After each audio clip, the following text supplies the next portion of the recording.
আসসালামু আলাইকুম ওয়া রাহমাতুল্লাহ। আলহামদুলিল্লাহি রাব্বিল আলামিন ওয়াসসালাতু ওয়াসসালামু আলা রাসূলিল কারীম ওয়া আলা আলিহি ওয়া সাহবিহি ওয়া সাল্লাম আজমাইন। আম্মা বা'দ। বাংলাদেশ জামাত ইসলামী ঐতিহ্যবাহী ঠাকুরগাঁ জেলা কর্তৃক আয়োজিত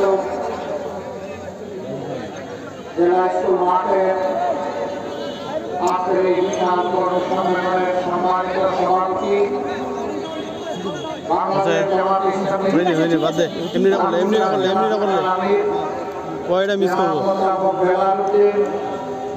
মঞ্চে বসা অন্যতম বিশেষ অতিথি বাংলাদেশ জামাত ইসলামের অ্যাসিস্ট্যান্ট সেক্রেটারি জেনারেল, রাজশাহী বিশ্ববিদ্যালয়ের সিনিয়র সদস্য, বাংলাদেশ ইসলামী ছাত্র শিবিরের সাবেক কেন্দ্রীয় সভাপতি জনাব মাওলানা রফিকুল ইসলাম খান, অন্যতম বিশেষ অতিথি বাংলাদেশ জামাত ইসলামের অ্যাসিস্ট্যান্ট সেক্রেটারি জেনারেল, নির্বাহী পরিষদের সদস্য জনাব মাওলানা আব্দুল হালিম, আঞ্চলিক, জেলা এবং স্থানীয় নেতৃবৃন্দ, বন্ধু সংগঠনের নেতৃবৃন্দ, উপস্থিত সহকর্মী বন্ধুগণ, বিভিন্ন ধর্মের যে সমস্ত ভাই এবং বন্ধুরা এসেছেন, আমার সে সমস্ত ভাই এবং বন্ধুগণ, সাংবাদিক বন্ধুগণ, আবার সবার প্রতি সালাম, আসসালামু আলাইকুম ওয়া রাহমাতুল্লাহ।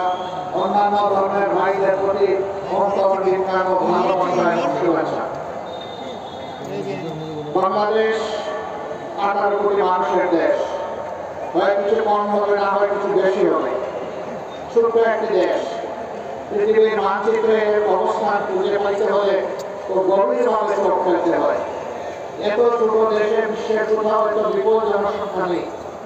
বিপুল জনসংখ্যার এই বাংলাদেশ জনসংখ্যা কোনো অভিশাপ নয়, বরঞ্চ জনসংখ্যাটা জনশক্তিতে পরিবর্তন করতে পারি নাই, এটা আমাদের ব্যর্থতা। এই 18 কোটি মানুষের ভাগকে যদি কর্মীর হাতে আমরা পরিণত করতে পারতাম, প্রাপ্তবয়স্ক সকলের হাতে যদি আমরা কাজ তুলে দিতে পারতাম, এই দেশটার চেহারা বদলে যেত। এই দেশের মানুষ বিশ্বের বিভিন্ন জায়গায় গিয়ে সেই দেশের চেহারা বদলিয়ে দিচ্ছে, কিন্তু আফসোস নিজেদের দেশের চেহারাটা আমরা বদলাতে এখনো পারি। আজকে আমি আল্লাহ তাআলার বিশেষ শুকরিয়া আদায় করছি যে হাজারো নিষ্পেষণ, নির্যাতন, জুলুম, খুন, গুম, ধর্ষণ, লুণ্ঠনের তাণ্ডব চালানোর পর 17.5 বছর পরে বাংলাদেশের মানুষ একটু স্বস্তিতে শ্বাস নিতে পারছে। 15 বছর টানা ফ্যাসিবাদী সরকারের বিরুদ্ধে দেশের সকল বিরোধী দল দফায় দফায় আন্দোলন করেছে। এই আন্দোলন করতে গিয়ে অনেক মূল্যবান জীবন ঝরে গিয়েছে। এই আন্দোলন করতে গিয়ে অনেকে পঙ্গু হয়েছে, আহত হয়েছে, অনেকে ধরে নিয়ে গায়েব করা হয়েছে। আজ পর্যন্ত তারা আপনজন জানে না তারা দুনিয়ায় বেঁচে আছে কি নেই। এই আন্দোলন করতে গিয়ে অনেকে চাকরিহার হয়েছে, অনেকের ব্যবসা বাণিজ্য ধ্বংস করা হয়েছে, ঘর বাড়ি উদ্ধার করা হয়েছে, আগুন দেওয়া হয়েছে, হয়েছে। আর জামাতে ইসলামী নেতৃত্বের ঘর বাড়ি ভেঙে গুঁড়া করে দেওয়া হয়েছে। জামাতে ইসলামী 1 থেকে 11 জন শীর্ষ নেতাকে খুন করা হয়েছে। আদালত সাজিয়ে সাজানো কথা, আদালতের সাক্ষী দিয়ে তাদের জীবন দেওয়া হয়েছে। সম্মানিত ভাইরা, শেষ পর্যন্ত কোরআনের পাখি খ্যাত সারা দুনিয়ার মানুষ তাদের পরিচয়, যার জন্য আল্লাহ জায়গা ছিল, আল্লামা দিলাওয়ারকে শাহীদিকেও জেলের মৃত্যুর দিকে তারা ফেলে দিল। তার একটা জানাজা ঢাকায় হলে তারা কাজ করতে পারলো না। শেষ পর্যন্ত তাকে জোর করে পাঠিয়ে দেওয়া হলো। সেখানে সেনাবাহিনী, বিজিবি, পুলিশ, র্যাব, আনসার সব কিছু দিয়ে চতুর্দিক থেকে ঘেরাও করে মানুষের শোক ঠেকানোর চেষ্টা করা হলো। তবুও বর্ষার দিনে মানুষের শোক কেউ ঠেকাইতে পারেনি। বৃষ্টির পানির সাথে নিজেদের চোখের পানি দিয়ে তাদের প্রিয় মানুষকে দুনিয়া থেকে বিদায় দিয়েছে। জানাজায় শহীদ হয়েছে, তার জন্য কেঁদেছে, আল্লাহ দরবারে মাগফিরাতের দোয়া করেছে, তার মর্যাদা বৃদ্ধির দোয়া করেছে। আল্লাহ তাকে শহীদ হিসেবে কবুল করে সেই দোয়া করেছে। এই শীর্ষ 11 জন নেতা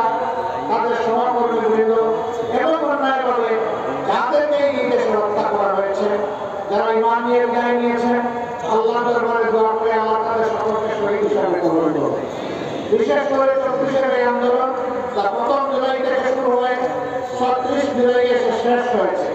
এই আন্দোলনে যারা বুক পেতে দিয়েছিল, বুক পেতে দিয়ে বলেছিল বুকের ভিতরে তুমুল ঝড়, বুক পেতেছি গুলি কর,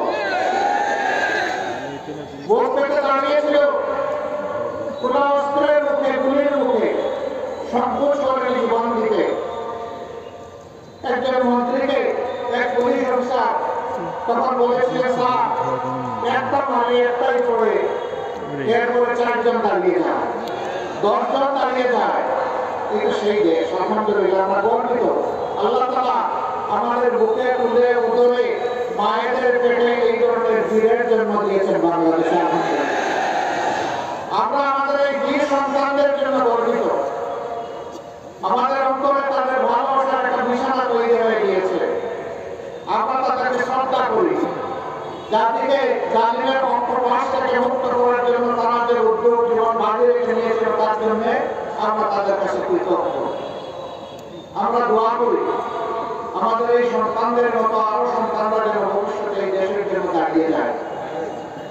প্রিয় দেশবাসী, এই দেশটা বিভিন্ন ধর্ম বর্ণের মানুষের, যুগ যুগ ধরে আমরা এখানে শান্তিপূর্ণভাবে সহাবস্থান করে আসছি। কিন্তু যে দলটি জাতিকে বিভিন্ন অংশে ভাগ বিভক্ত করে রেখেছিল, সংখ্যাগুরু সংখ্যালঘু বলে, তারা ফায়দা উঠেছে। আর তারাই যদি সংখ্যা লঘু বলে কিছু থাকে, তাদের সর্বনাশ এই দলটি করেছে। তাকে ইজ্জতের উপরে হাত দেওয়া, সম্পদ লুণ্ঠন করা এবং কাউকে কাউকে তাদের ঘর বাড়ি থেকে তাড়িয়ে দেওয়া, ফায়দার মতো এই কাজগুলো তারাই করেছে। তারা নিজেরা করে দোষ করেছে ইসলামপন্থীদের উপর। যারা আল্লাহর বান্দা, যারা আল্লাহর উপর ঈমান রাখে, তারা কখনো কোনো মানুষের ক্ষতি করতে পারে না, কোনো মানুষের প্রতি হিংসা পোষণ করে না, কোনো মানুষের জীবন নিয়ে তামসা করে না, কোনো মানুষের ইজ্জতের উপরে হাত দেয় না, কোনো মানুষের ইজ্জত তাদের সম্পর্কে নিজের সম্পদ মনে করে না। আমরা দাবি জানিয়েছিলাম, জাতিসংঘের হিউম্যান রাইটস কমিশনকে আমি একটা চিঠি দিয়েছিলাম 13 সালে, যে আমাদের বিরুদ্ধে যে অভিযোগগুলো দেওয়া হয় আমরা তার তদন্ত দাবি করছি। এই তদন্ত করবে জাতিসংঘ, সহযোগিতা করবো। আমরা চাই 72-এর 10 জানুয়ারি থেকে শুরু করে 24-এর, এখন নতুন করে আবার হচ্ছে 24-এর 5 আগস্ট পর্যন্ত, এমনকি আজকের দিন পর্যন্ত বাংলাদেশে এইরকম যতগুলো অপঘটন ঘটেছে তার সুষ্ঠু তদন্ত হোক, তার শ্বেতপত্র জাতির সামনে প্রকাশ করা হোক। সেই শ্বেতপত্রে আমি ব্যক্তি দিয়েছি, কাজও বলেছি, ওই দুষ্কৃতিকারী দুষ্কৃত হয়, আমাকে যেন ক্ষমা করা না হয়। আমরা দেখতে চাই এরা কারা, কারাই জাতির সর্বনাশ করে, সংখ্যাগুরু এবং সংখ্যালঘু মারামারি লাগিয়ে দিয়ে। সম্মানিত ভাইরা, এবারকার এই পরিবর্তন বিপ্লব অভ্যুত্থানের করে 4 দিন বাংলাদেশের কোনো সরকার ছিল না, পুলিশ ফাংশন করে নাই, বিজিবি করতে গেলে হয় নাই, আর্মিরা শুধুমাত্র আইন করে তারা মহড়া দিয়েছে। কিন্তু আল্লাহ শুকরিয়া, বাংলাদেশে এই 4 দিন বড় কোনো অঘটন ঘটে না। কারণ এই দেশের মানুষ দেশকে ভালোবাসে, মানুষকে ভালোবাসে, এই জন্য এই দেশের প্রত্যেকটা মানুষ ছিল এই 4 দিন সরকার। তারা সরকারের দায়িত্ব সবাই পালন করেছিল আপনার জায়গা থেকে। জামাত ইসলাম অন্যান্য ইসলামী দল, মাদ্রাসার ছাত্র, অন্যান্য দেশপ্রেমিক দল সেই 4 দিন সমস্ত মন্দির, মঠ, পেগোডা, চার্চ সবগুলো পাহারা দিয়েছে, যাতে কোনো জায়গায় কোনো অঘটন না ঘটে। এরপরে দুর্গাপূজার কথা আসলো, একটি গোষ্ঠী বাংলাদেশকে অস্থির করার চেষ্টা করলো। আমরা আমাদের হিন্দু ধর্মের ভাইদেরকে আশ্বস্ত করে বললাম, পূজা আপনারা নির্বিঘ্নে করবেন, আপনাদের পাশে থেকে আমরা পাহারাদারি করব। তারা তাদের পূজা করেছেন, আমরা নিরাপত্তা যতটুকু পারি তাদের পাশে থেকে করেছি। আবার যে জায়গাটায় তারা প্রয়োজন মনে করে নাই ওখানে আমরা যাই নাই, যেখানে তারা প্রয়োজন মনে করেছে আমরা সেখানে গিয়েছি, প্রশাসনকে সহযোগিতা করেছি। তবে আমরা চাই না নির্দিষ্ট কোনো ধর্মাবলম্বীতে তার একটা উৎসব আসবে, একটা অনুষ্ঠান আসবে, সেই উপলক্ষে তাদেরকে পাহারা দিতে হবে, এটা আমরা চাই। যদি বাংলাদেশের মসজিদ পাহারা দেওয়ার দরকার না হয়, মন্দিরও পাহারা দেওয়ার দরকার হবে না। আমরা সেই সামাজিক নিরাপত্তা বজায় রাখতে চাই। সম্মানিত ভাইরা, মুক্তিযুদ্ধের পক্ষে বিপক্ষে অনেক আওয়াজ, গুঞ্জন, অনেক বিভক্তির কথা, অনেক বিস্ফোরণের কথা আমরা শুনেছি। আমি প্রশ্ন করতে চাই, যারা এই চেতনার কথা বলে, সর্বশেষ ঘটনা এবারকার মহান বিজয় দিবসে ভারতের প্রধানমন্ত্রী এটাকে ভারতের বিজয় দিবস দাবি করে টুইট করেছেন এবং তিনি তার দেশের সৈনিকদেরকে দেশবাসীকে তিনি অভিনন্দন জানিয়েছেন। একটা শব্দ তিনি বাংলাদেশ নামে উচ্চারণ করেননি। আপনাদের চেতনা কোথায় ছিল? এই বিজয় কি বাংলাদেশের না ভারতের? বাংলাদেশে। আপনারা বলুন, এই বিজয় বাংলাদেশের না ভারতের? বাংলাদেশের যদি বিজয় হয়ে থাকে আর ভারতের প্রধানমন্ত্রী যদি এই বিজয় তাদের বলে দাবি করে, আপনারা চুপ কেন? আপনাদের চেতনা কোথায় যায় তখন? সীমান্তে যখন সেনাবাহিনী লাশ ঘুরে থাকে, আপনাদের চেতনা তখন কোথায় থাকে? দিনের পর দিন যখন এই দেশের মানুষকে বলে হত্যা করা হয়, তখন আপনাদের মধ্যে আওয়াজ বের হয় না। বলেছে আপনাদের একসময় পররাষ্ট্রমন্ত্রী বলেছিল, সীমান্তে যারা বাংলাদেশি মারা যায় তারা দুষ্কৃতি করে। লজ্জা, জাতীয় লজ্জা। আপনারা এই দেশের মন্ত্রী হয়ে ভিন্ন দেশের গান গান, কারণ আপনাদের মাথা উঠে জায়গায় আপনারা বন্ধ রেখেছেন।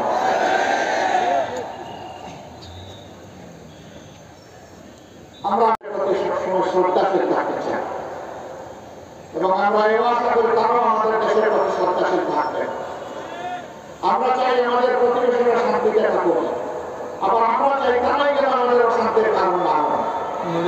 কিন্তু মাঝে মধ্যেই তারা বাউন্ডারি ক্রস করে বাংলাদেশের মসনদে নিয়ে বসবে, কে কার সাথে জুট বাঁধবে, কে সরকার গঠন করবে, তারা বাংলাদেশে এসে তরকারিতে লবণ দেয়। আমরা আগামীতে আমাদের তরকারিতে কাউকে লবণ দিতে দেখতে চাই না। আমাদের তরকারি আমরা পাঠাবো, বাংলাদেশের মানুষ ঠিক করবে এখানে কে ক্ষমতায় আসবে আর কে ক্ষমতায় আসবে না। সম্মানিত ভাইরা, তিনটা নির্বাচন গেল, তাদের কার্যকালে তাদের মেয়াদকালে গায়ের জোরে যেভাবেই ক্ষমতায় ছিল, সেই সময়টা এদেশের আপামর জনগণ ভোট দিতে পারেনি। বিশেষ করে এখন যাদের বয়স 26 বছর হয়েছে, তারা তিনটি নির্বাচনে একটা ভোট দেওয়ার সুযোগ পায়নি। কেন? যুব সমাজকে বাদ দিয়ে আমার দেশ করবে, এদেশের উন্নয়ন অগ্রগতি হবে? কখনো না। শেষ পর্যন্ত যুব সমাজের সমস্ত অধিকার কেড়ে নেওয়া হলো।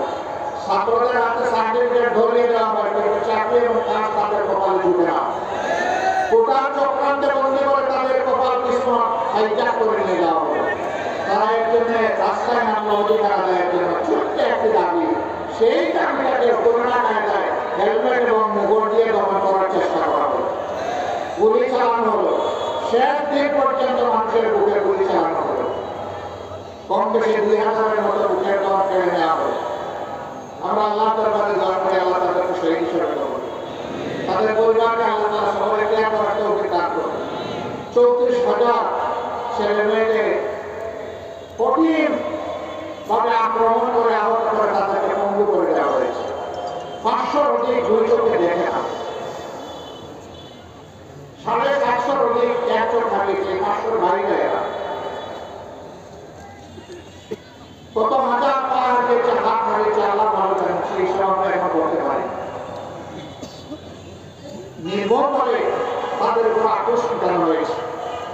তারা তো ভোটার প্রতিদ্বন্দ্বী হয়ে আসতে হবে, তারা একটা অধিকার চেয়েছে, কিন্তু শেষ পর্যন্ত আল্লাহর ইচ্ছা তাদের একটি অধিকারের সাথে জনগণের সমস্ত অধিকারের জন্য তারা লড়াই শুরু করবে এবং সেই লড়াই আল্লাহ তাআলা সাহায্য নেমে আসলো।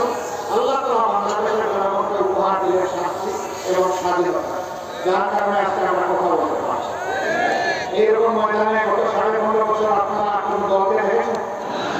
আওয়ামী লীগও নামে নাই, আওয়ামী লীগও নামে নাই। কেন নামে জানেন? একা খালি মাঠে তো আর খেলা চলে না, সেই মাঠে আর কোনো প্লেয়ার নাই, তারাই একা। অবশ্য এটাও ঠিক, 14 নির্বাচনে 154টি আসন তারা দখল করেছিলেন বিনা প্রতিদ্বন্দ্বিতা দিয়ে। 18 নির্বাচন করেছেন বাতিল করে মিডনাইট ইলেকশন, আর 24-এর ইলেকশন করেছেন আমি আর দাবি। একদিকে আওয়ামী লীগের ক্যান্ডিডেট, আরেকদিকে আওয়ামী লীগের নিউট্রাল ক্যান্ডিডেট, স্বতন্ত্র ক্যান্ডিডেট, আশ্বস্ত দেয়। এই সরকার ছিল ডান সরকার। সরকার হওয়ার কারণে সামান্য একটু ফুটেই রয়েছে। এখন তারা আবার মুখে মুখে দিচ্ছেন, আবার তারা ফিরে আসবেন, দেশ দখল করবেন, আবার আগের মতো তারা নাটক চালাবেন, বলেন যে খাইয়াও যে কয়দিন বাচ্চার পেছনে আবার আসতেছে আমার দেখা হবে। মানে আত্মস্বীকৃত খুনি, খুনের ভূমিকা দিয়েই চলেছে। আমরা তাদের ভাই নাচছেন কেন রে ভাই? এই অধ্যায় আমার ভাই রবীন্দ্র ইসলাম খান বলেছেন স্বৈরশাসনটা পালিয়ে সশস্ত্র আসে নাই, রেজা শাহ পার্বতী আসে নাই, বেনালি আসে নাই, আর উনি কয়েকজনের নাম নিয়েছেন, কেউ আসে নাই, না কেউ আসতে পারবে না। শ্রীলঙ্কার স্বৈরশাসন পালিয়ে গেছে, আসে নাই, আসবে না। আপনারা মানুষের সান্ত্বনার জন্য যাই বলতে থাকুন বলুন, বাংলাদেশের মানুষকে বুকা পাবেন। অনেক যন্ত্রণা আমাদের উপর করা হয়েছে, চাপিয়ে দেওয়া হয়েছে, জুলুম করা হয়েছে। দেশের স্বার্থে আমরা সবগুলো বুকে চেপে এখন দেশটাকে সামনের দিকে সবাই মিলে আমরা এগিয়ে যেতে চাই। আমরা চাই এই দেশ পাক বিভক্ত। আমরা চাই 18 কোটি মানুষের 36 কোটি হাত একত্রিত, সবাই এক হয়ে হিংসা বিদ্বেষ পরিহার করে আমরা সামনে আগাই। তবে এটা ঠিক, যারা খুন করেছেন, গুম করেছেন, যারা লুণ্ঠন করেছেন, চুরি করেছেন, দেশের 26 লক্ষ কোটি টাকা বিদেশে পাচার করেছেন, তাদের বিচার হতে হবে, আর ওই টাকাগুলো দেশে ঘুরে থাকতে হবে। এগুলো জনগণের টাকা, চিরতরে জনগণের কাজে লাগাতে হবে। ঠাকুরগাঁ জেলা, আমি এখানে এসে খবর নিলাম, এটা বাংলাদেশের একটা গুরুত্বপূর্ণ জেলা। এই জেলা বাংলাদেশের উন্নয়নে নিশ্চয়ই অবদান রেখে চলেছে। এই জেলায় উচ্চশিক্ষার কোনো বিদ্যাপীঠ নেই, এখানে কোনো মেডিকেল কলেজ নাই, এখানে কোনো প্রকৌশল কলেজ বা বিশ্ববিদ্যালয় নেই, এখানে কোনো এগ্রিকালচার ইউনিভার্সিটি নাই, এখানে কোনো পাবলিক ইউনিভার্সিটি নেই। সেই ঠাকুরগাঁ জেলা বাংলাদেশের অংশ না? যদি অংশ হয় তাহলে বৈষম্য কেন? এই জেলায় অবশ্যই এই প্রতিষ্ঠানগুলা এই জেলা পাওয়ার দরকার দাবি রাখে। আমরা অন্তর্বর্তীকালীন সরকারকে বলবো, সহযোগী নাও পারে, যদি বড় কোনো প্রকল্প আপনার হাতে নিয়ে থাকে, ঠাকুরগাঁয়ের ওইটা থেকে বাদ না হয়। অন্তত একটা মেডিকেল কলেজ দিয়ে আপনারা শুরু করেন, আপনারা সিদ্ধান্ত করেন, কার্যক্রম শুরু করেন। নির্বাচিত সরকার সেটা পূরণ করে, বাকি যে সমস্ত ন্যায্য দাবি আছে সেইগুলো পর্যায়ক্রমে দেখতে হবে। আমরা এমন চাই না বাংলাদেশের সম্পদের উন্নয়ন যেখানে এক জেলায় চলে যাক আর বাকি জেলা বঞ্চিত থাক, এটা আমরা চাই না। আমরা চাই সরকার ভিত্তিতে বাংলাদেশের সকল জেলাদের অধিকার দিয়ে পায়। তার জন্য একটা নির্দেশের নিশ্চয়তা বিচার করতে হবে, সেটা হচ্ছে আদালতের ন্যায় বিচার। যদি ন্যায় বিচার কায়েম হয়, অধিকার কাউকে চাইতে হবে না, এটা রাষ্ট্রের দায়িত্ব, যার অধিকার তার ঘরে বসে। আল্লাহ যদি আমাদেরকে এমন কোনো সুযোগ দেন, আমি তো দাবি পেশ করলাম, ইনশাল্লাহ আমাদের কাছে এখন দাবি পেশ করা লাগবে। আমরা ওয়াদা করব, আমরা আমাদের সামর্থ্যের ভিতরে সর্বোচ্চ যেটা করা সম্ভব সেটা করবো। অন্য কেউ যদি সরকার গঠন করে, যদি আপনাদের সেই দাবি উপর থেকে যায়, আপনারা যখন দাবি করবেন, আওয়াজ করবেন, আপনাদের হাতের সাথে হাত মিলিয়ে আমরা আওয়াজ করবো। ওই দাবি আদায়ের জন্য আমরা একাকার হয়ে যাই, তারপরে আমরা দাবি আদায় করে ছাড়বো ইনশাআল্লাহ। সম্মানিত ভাইরা, এটা শুধু ঠাকুরগাঁর জন্য নয়, সারা বাংলাদেশের জন্য কিন্তু প্রধানমন্ত্রীর বাড়ি যেখানে হবে, সেখানে উন্নয়নের সমস্ত জোয়ারকে পানি ওখানে দেখা লাগবে, এটা আমরা চাই না। তিনি প্রধানমন্ত্রী হবেন, দেশের প্রত্যেকটি ইঞ্চি মাটিকে তার সম্মান করতে হবে, প্রত্যেকটি মানুষকে তার সম্মান করা লাগবে, তবেই তিনি দেশের প্রধানমন্ত্রী হিসেবে বিবেচিত হবে। মন্ত্রী পরিষদের সদস্যরা কোনো এলাকার প্রতিনিধিত্ব করবেন না, সেই মন্ত্রণালয়ে সারা বাংলাদেশের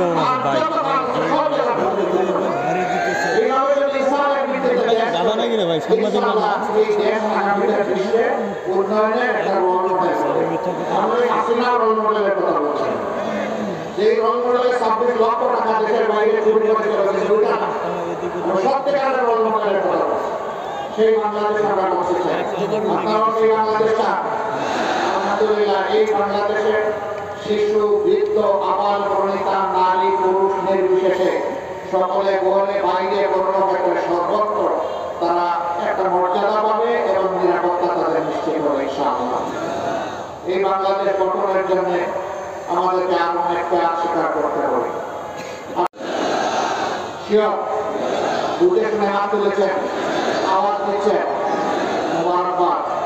সংগ্রাম আমাদের শেষ হয়ে আমাদের সন্তানরা এখনো স্লোগান দিচ্ছে, আবু সাঈদ মুক্ত শেষ হয়নি, যুদ্ধ আমাদের যুদ্ধ মানবতা মুক্তি অর্জিত না হওয়া পর্যন্ত চলবে ইনশাআল্লাহ।